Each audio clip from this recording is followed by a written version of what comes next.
হ্যাঁ, সরকার থেকে 6 জন আওয়ামী লীগের দোসরদেরকে পিএসসির সদস্য করা হয়েছিল। কিভাবে সম্ভব হলো এটা?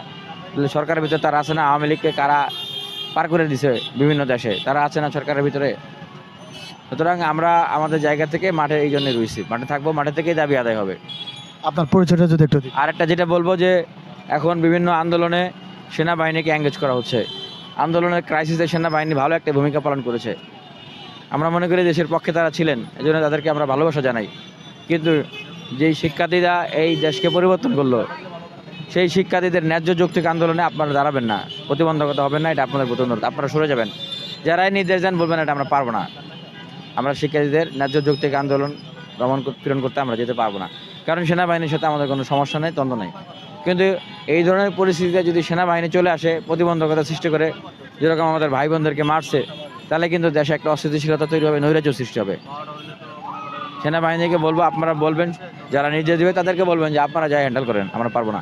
ধন্যবাদ ভাই শেষে আপনার পরিচয়টা যদি একটু দিন। আমি বিনিয়ামিন মোল্লা, ঢাকা বিশ্ববিদ্যালয়ের শিক্ষার্থী।